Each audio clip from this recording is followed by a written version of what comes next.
My daughter left me out of the baptism. There's no place for you, Dad. I went back home and... Chapter 1. So. The fall. I've worn the same navy blue suit to every wedding I've ever attended, including my own. A little threadbare now, a bit tight around the shoulders, but still clean, pressed, and proud. When I button it, it reminds me of simpler times, before success made people forget who they were. So when my son, Ryan, invited me to his wedding, a black tie affair at a luxury golf club I could never afford to play at, I still wore that same old suit, with a white shirt and the watch his mother gave me on our 25th anniversary. I even shined my shoes. Twice. The valet looked at me like I'd brought manure on my boots. I shrugged it off. I was there to see my son marry the woman he loved. I didn't need approval, just a seat at the ceremony. I was shown to a table near the back, close enough to the kitchen for the servers to bump my chair as they rushed past with silver trays. I sat alone. Everyone else at the table was staff. When Ryan finally walked down the aisle, he looked like a prince. Custom-tailored tuxedo, slick back hair, and a proud grin that reminded me of the boy I once coached in Little League. But then came the bride, Angela. Blonde, regal, dressed like royalty, and carrying herself like she owned the world. She looked directly at me for a moment and smiled. Not warmly. The kind of smile you give someone who doesn't belong. I didn't understand it until the reception. The moment I approached the table near the dance floor, Angela turned to me with mock surprise. "Oh," she said loudly, catching everyone's attention. "I think you're at the wrong table. The family is sitting over there." She pointed to the back, to the same table where I'd been left earlier. I tried to smile it off. "I'm his father." Angela smirked. "Exactly." Then she pulled out the chair I was about to sit on. I fell. Backwards. Hard. Gasps filled the room. A few guests stifled laughter. One person actually clapped. I think it was one of her bridesmaids. But what hurt more than the fall was what came next. Ryan didn't help me up. He didn't even look at me. He just whispered something to Angela, laughed nervously, and raised his champagne flute. I got up. Slowly. My hip ached. My pride was shattered. I nodded. I smiled. And I walked out. Back to my pickup truck. Back to the suit that no longer fit. Back to the silence of being forgotten. Until someone stopped me at the exit. A man in a black tailored tux. Broad-shouldered. Gray around the temples. He had the kind of presence that made others hush when he spoke. He looked me dead in the eyes. And then, he froze. "Sir, is that you?" He whispered. The bride's father. His hand trembled slightly as he reached for mine. "I had no idea," he said again. "No idea you were his father." I didn't know what he meant. But in that moment, I knew something had shifted. And by the time I drove off that night, alone, bruised, humiliated, I also knew one more thing. They had no idea who they were mocking. And I was only getting started. The silent invitation. I spent the next morning sipping black coffee on the porch of my modest farmhouse. No calls from Ryan. No apology. Not even a text. Just silence. It was the same kind of silence I'd grown used to ever since he started climbing his corporate ladder. Ever since Angela came into the picture. But my mind wasn't quiet, because I kept replaying the words of the bride's father. "Sir, is that you?" I had no idea. I didn't know what he meant then, but I knew how he said it. With reverence. Not pity. Not confusion. Respect. It had been nearly 2 decades since I last went by that name. The name I used when I sold my company, a logistics firm I built from the ground up, for just under $9 million. After taxes and trust transfers, I walked away with less than half. And I was fine with that. Because I'd made a promise to my late wife. No matter how rich we get, we stay small-town folks at heart. So I vanished from that world. I moved back to our family land. I farmed. I coached baseball. I lived slow. And I never told Ryan about the sale. About the money. About the name I used when I built the company. Miles Harden. A name he never even knew. He just called me Dad. Until he didn't. Until Angela taught him that success meant appearance. That family was about status. That a worn suit and calloused hands made me embarrassing. They had no idea what they were throwing away. That's when the idea came to me. Not out of spite. But as a reminder. I wasn't going to yell. I wasn't going to argue. I was going to send them something quiet. Something they couldn't ignore. 2 weeks later, Angela's father, Douglas, stepped off the black SUV and stared at the limestone estate in front of him. Built like a southern fortress. Wrought iron gates. White columns. A pristine garden framing the driveway. The same estate where I used to hold quarterly investor dinners. And where, after my retirement, no one had lived for 12 years. Until now. He was escorted in by a woman in a dark pantsuit. Quiet. Efficient. Inside, the halls were lined with framed photographs. None of me. Just moments in time. The original warehouse in Nashville. A handshake with a former governor. The opening of the Panama Freight Line. And a glowing newspaper review titled, "The Silent Tycoon, Miles Hardin and the Empire Nobody Noticed." Douglas stopped walking. Miles. Hardin. He muttered. The woman nodded. Yes. Mr. Hardin asked me to escort you personally. Douglas turned pale. Wait. He's Miles Hardin. Before the woman could respond, I stepped out of the hallway. Same navy blue suit. Same shined shoes. But this time my back was straighter. And my silence was heavier. I handed him a silver envelope. He opened it slowly. Inside was a single card. You're cordially invited to a private estate luncheon. This Sunday. For the new benefactor of the Thornbridge Foundation. Host. Mr. Miles Hardin. Dress code. Humility. Douglas swallowed hard. I didn't know. I raised a hand. Neither did they. And I smiled.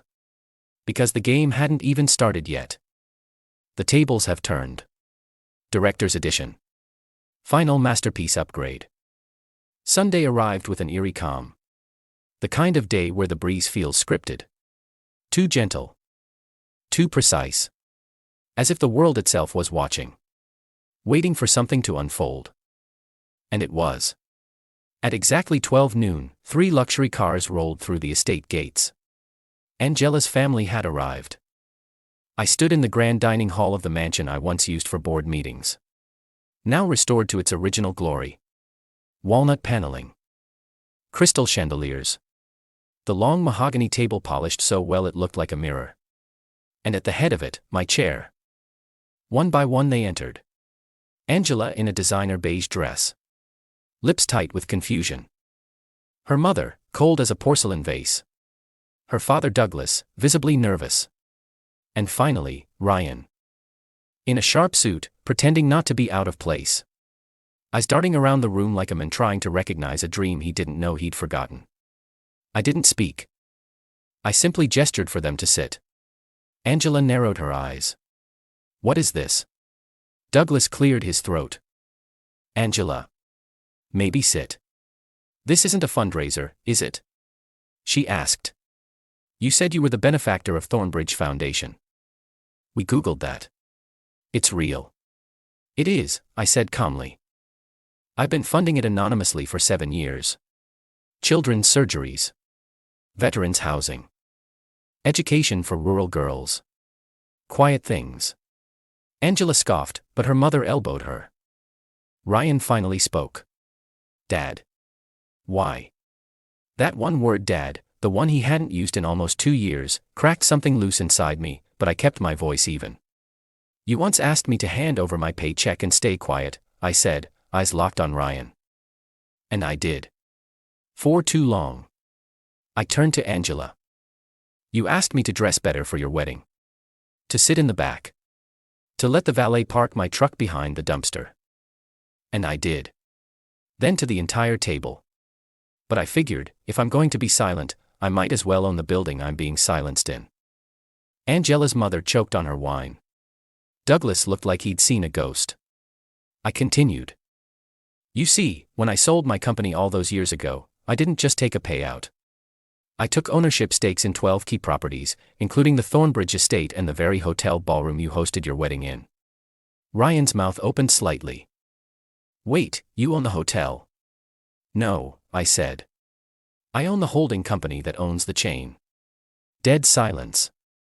I slid a folder across the table. These are documents transferring provisional control of the Thornbridge estate back to me. What? A formality, really? You've all been living here for 5 years without ever reading the fine print. Angela's eyes flared. You mean this isn't ours? It never was, I replied. I just didn't think I'd need it back.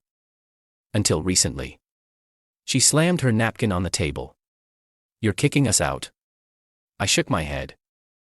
No, you'll leave tonight. The staff has already packed your things. The car outside will take you wherever you'd like to go. Ryan stood up. Dad. Sit, I said just once. He did. Angela hissed. Why now? What do you want? I paused, long enough for the chandelier above to flicker in silence.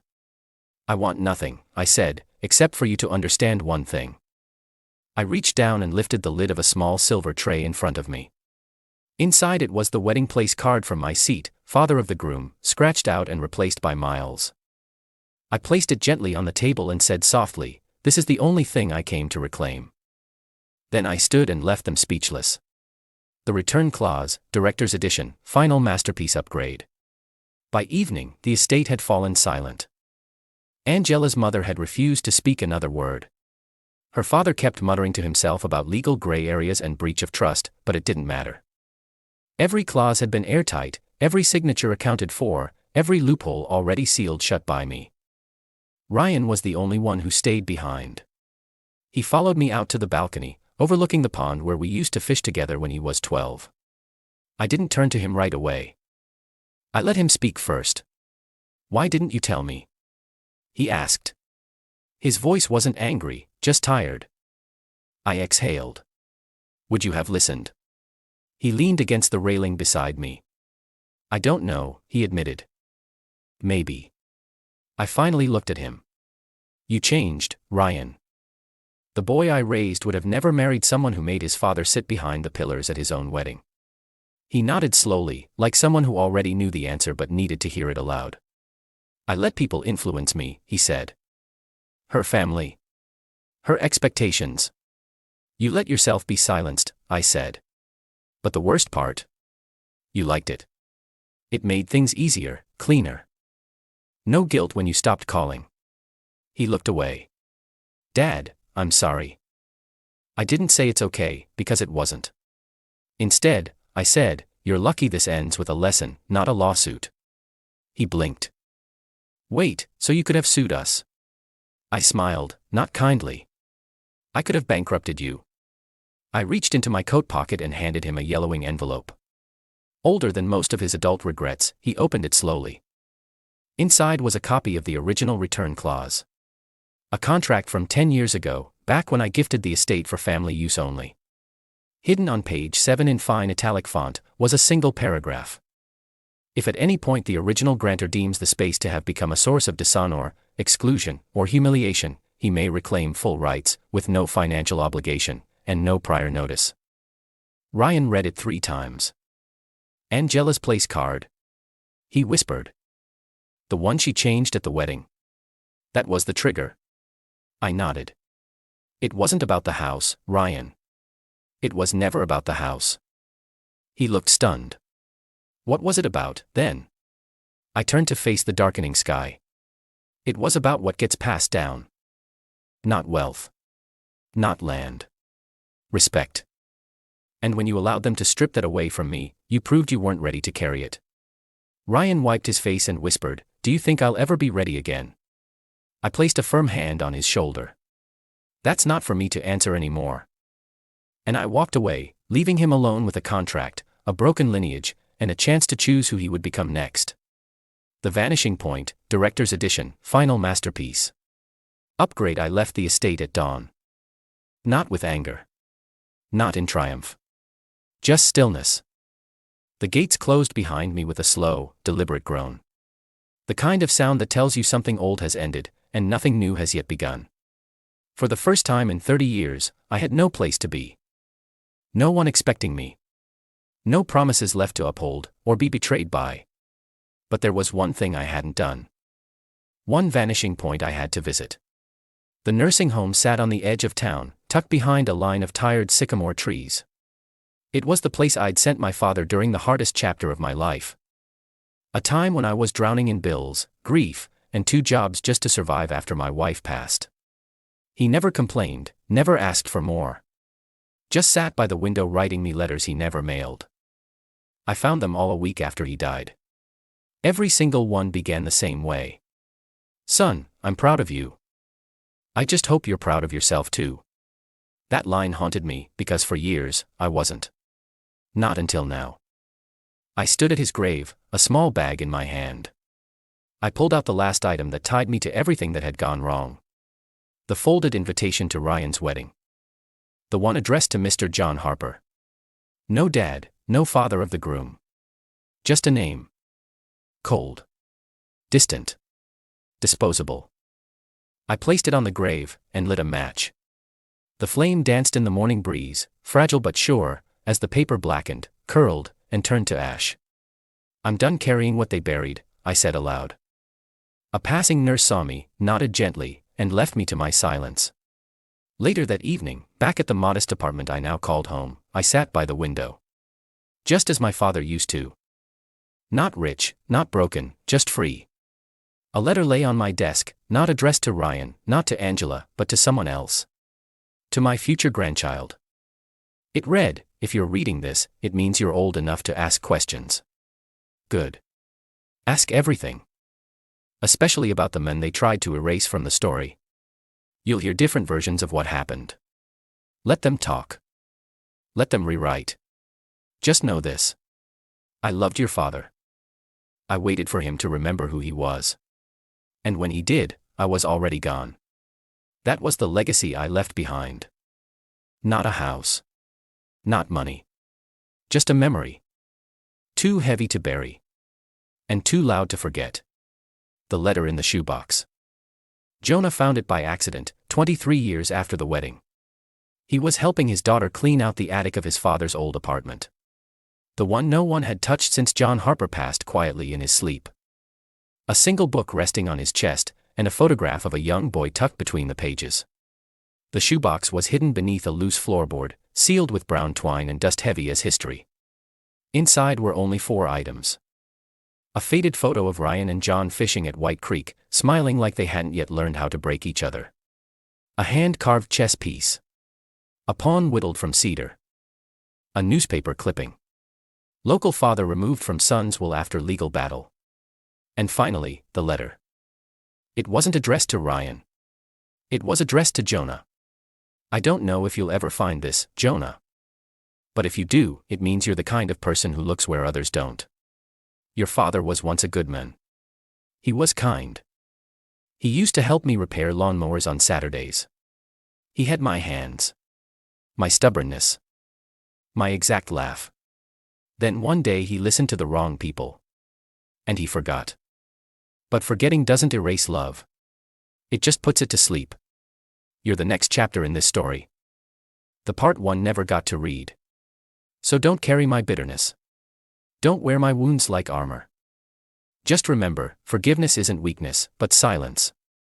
Silence is tell the truth, especially when it costs something. That's when it matters most.